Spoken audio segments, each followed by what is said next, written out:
Hej och varmt välkomna ska ni vara till det första avsnittet av Pantamera med e-sporten Talkshow. Bakom mig har ni min co-host Sampe V2. Jag heter Yasin Lagmari och kommer vara er host under det här programmet.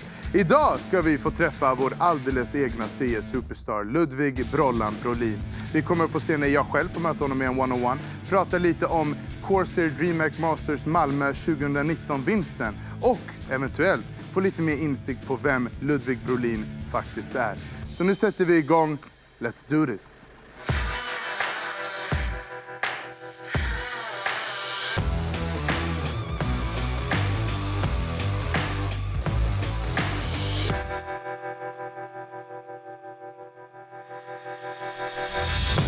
Och nu ska vi äntligen välkomna säsongens första gäst, Ludvig Brollan Brolin. Välkommen till studion. Vi kör en sån där. Du two. Ja. Välkommen, välkommen. Kul att du kunde komma. Tack. Alltid lika trevligt att få träffa dig. Och i vanliga ordinary talkshows så hade ju jag låtit dig själv introducera dig själv, presentera dig själv. Men jag vill ha en liten specialare här, för du Sampe, du var ju och träffade Penny och hennes vänner. Ja, men det stämmer bra. Och jag tänkte att vi ska kolla lite på hur det såg ut. Känner du igen den här personen? Marcus Martinus. Vad tror du han jobbar med då? Fångar tjuvar. Han fångar tjuvar? Ja. Han bara slåss ner dem. Bara boom, boom, boom, boom. Vad ser det ut som att han gör på bilden typ? Spelas dataspel. Nej! Vad för spel? Skräckspel. Han sitter ju och skriker. Skjutspel. Skjutspel är rätt. Är man snäll då? Nej, inte i spelet. Nej. Vad tycker ni om att man kan tjäna pengar på skjutspel? Det går inte. Det går inte, eller hur? Nej, du är fast vid det. Man får inte spela för mycket. Vad kan hända då? För då kan man få ont i händerna. Nej. Jo. Kan det hända något annat då? Man kan också bli tjock. Man kan bli tjock? Ja.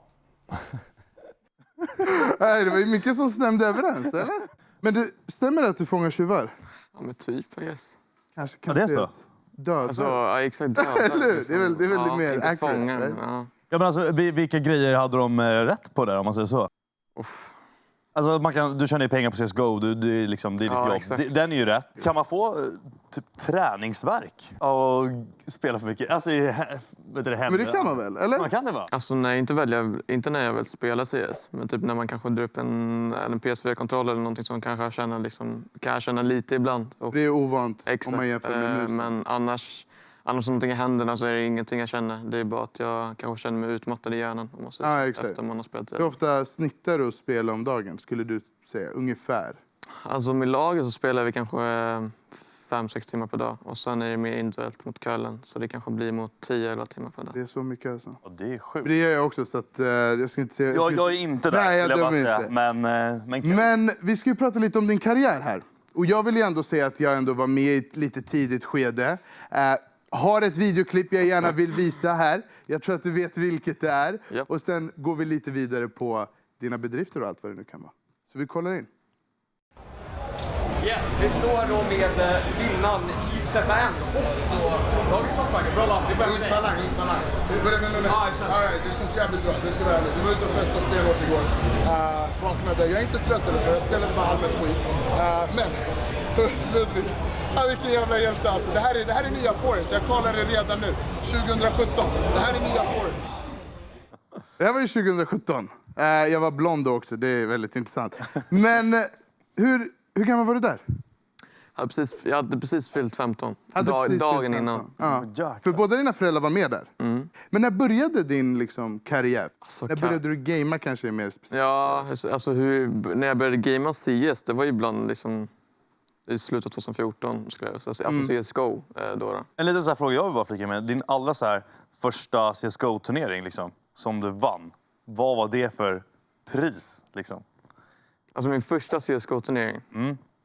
Någonsin. Nu snackar vi online också. Alltså, vi snackar, för jag har hört liksom, folk spela turneringar. Bara, min första turnering vann en musmatta eller något sånt där. Har du någon sån här rolig? Skulle vi säga typ så här Keita någon gång. Någon Keita-turnering. turné man vann något headset. Ja, det var typ så här början 2017 liksom, kanske jag vann en online-turnering. Men annars hade det kanske varit någon IO-kväll någon gång. Jag har ingen aning. Ja, när rörde du dataspel för första gången i ditt liv? Så det var jättetidigt. När jag var kanske 4 år. What? Ja, det där är sjukt. Det är så tidigt? Ja, Men inte undra på att du blev någon stor talang här. Hade mina föräldrar satt mig vid datorn när jag var 3 bast, hade jag också. Men det började bli så här med familjen där jag hade 2 äldre bröder och min farsa som satt och spelade väldigt mycket World of Warcraft och så CS med 6 och så vidare. Så det blev ganska tidigt man började spela och grinda WoW och så att spela lite surf på CS. Då började du ändå med World of Warcraft? Jo, men jag började... Fattade du någonting eller var det bara coola färger? Allting var ju döda monster liksom. Det var ju typ, man fick hjälp med alla quests liksom av pappa och brorsan. Så länge liksom, det tog något år liksom, men det var jävligt sjukt ändå att jag förstod väldigt mycket av spelet när jag var så här 5-6 år liksom. Ja, men verkligen. Så, ja. Fascinerande. Ja, det är sjukt. Men jag tänker på bedrifter och framtida mål och allt vad det där är. Du har nog förmodligen många. Men Corsair DreamHack Masters Malmö 2019. Jag tänker att vi kollar lite först hur det såg ut. You know about the new lineup is very good. It's the final play. Ball towards me. They're walking into the lion's den though. Where's the trade potential? One by one. It will be too easy for him. I've got to talk to the future of CS in Sweden. It is Brolin. He's done a lot of damage. Even more so now. What a fantastic play that was from the young Swede.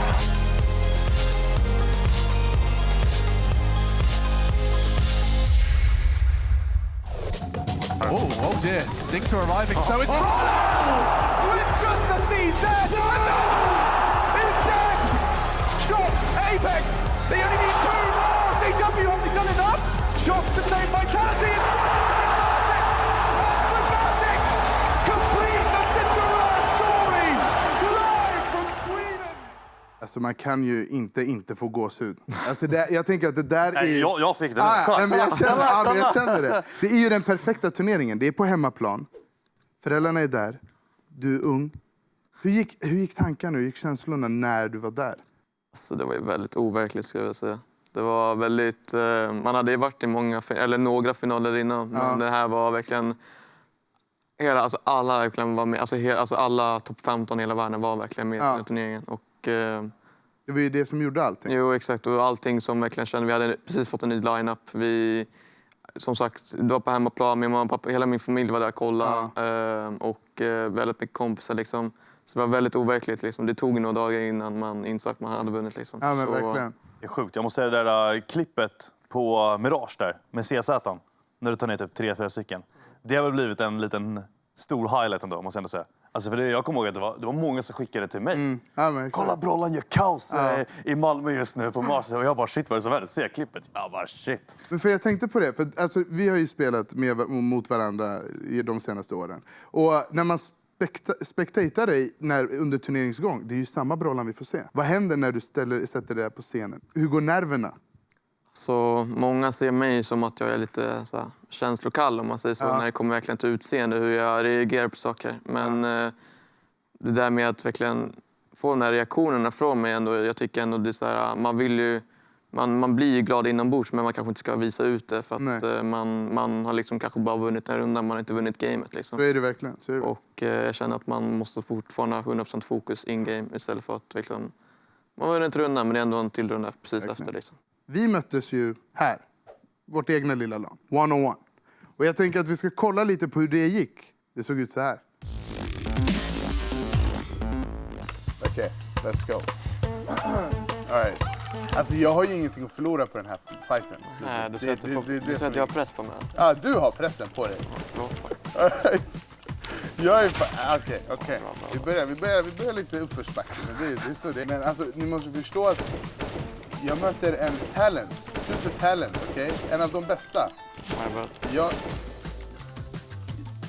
Jag ska inte... Jag hoppas inte att det lyckas. Oh my god. Jag ska inte vinna, det är det som är grejen, det är det. Det är matchboll här. Nej. Men jag ska göra det tight i alla fall. Alltså, det är 100%.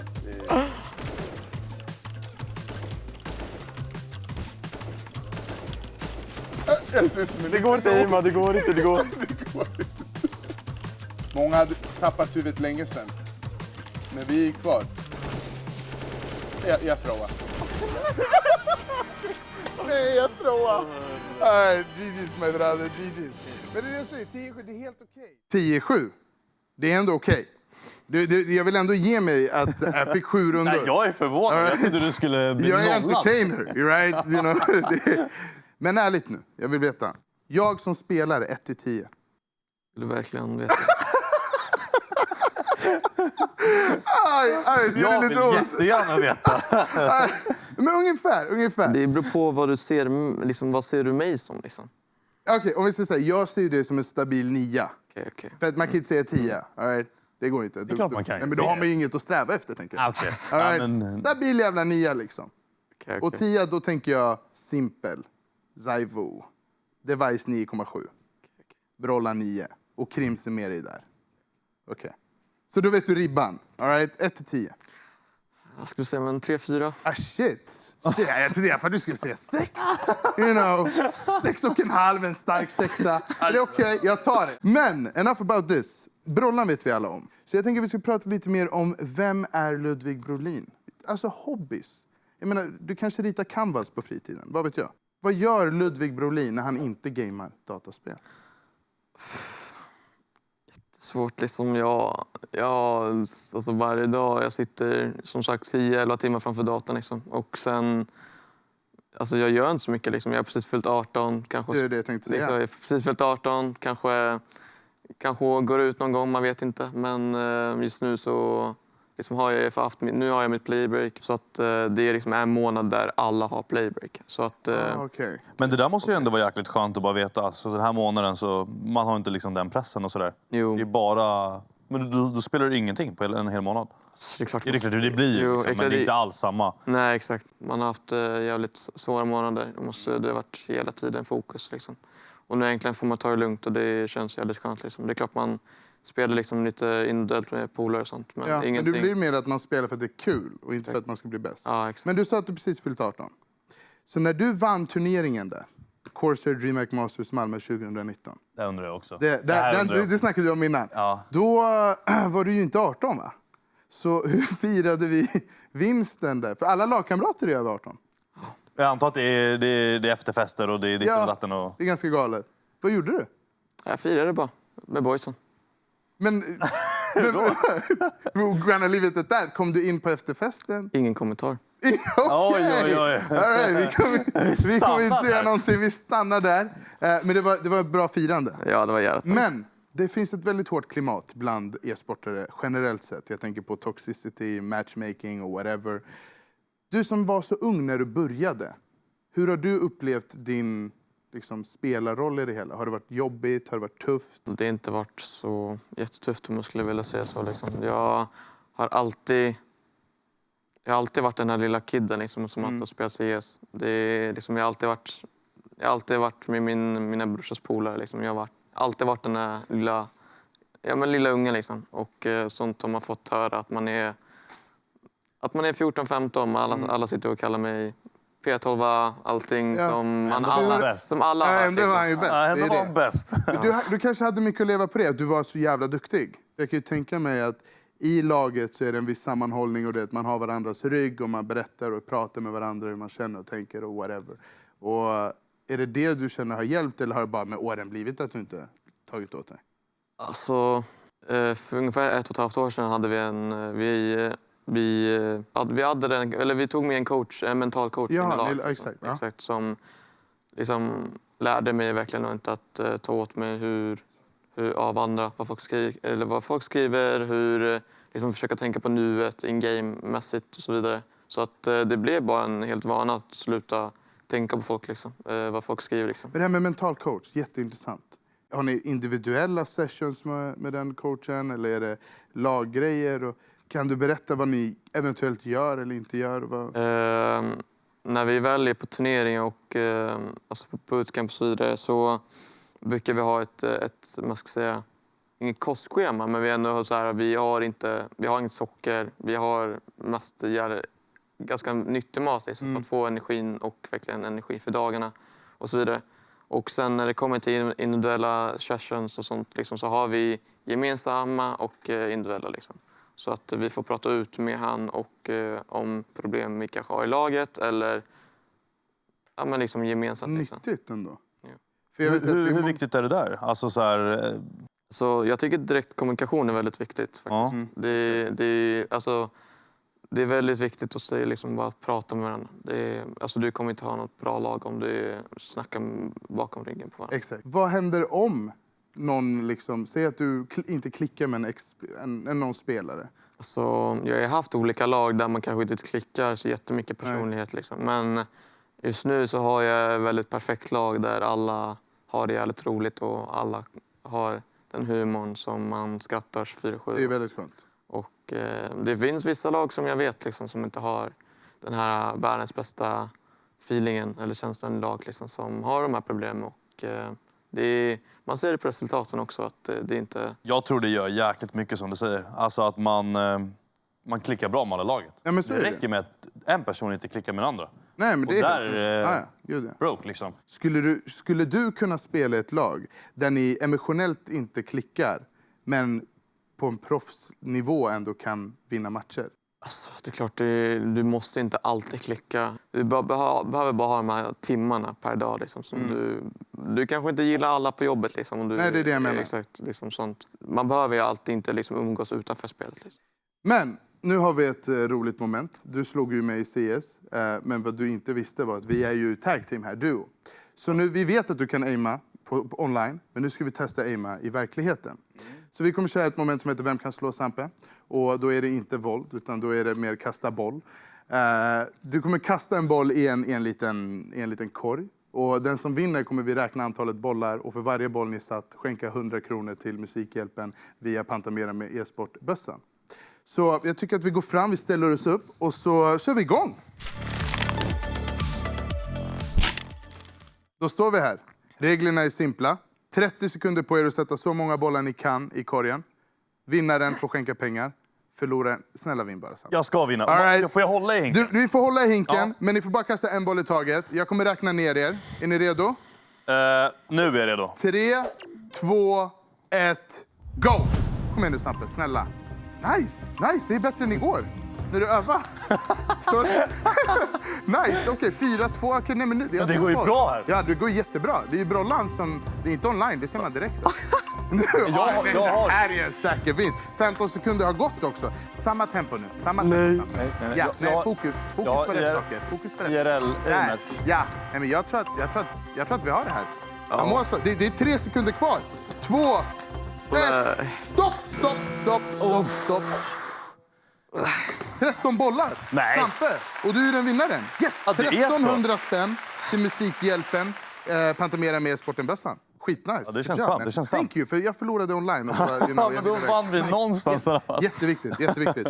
Brollan, tack så hemskt mycket för att du kom hit. Alltid lika kul att träffa dig. Och till er som kollade, tack så jättemycket för att ni kollade på det här avsnittet. I nästa avsnitt så kommer jag och Sampe att träffa ingen mindre än Saz. Där vi kommer prata om hennes nya projekt, Team Originem. Vi kommer prata om showdownen i Valencia och förhoppningsvis få lite mer information om vem Saz herself är. Tills vidare, må bäst och ta hand om er så syns vi nästa gång.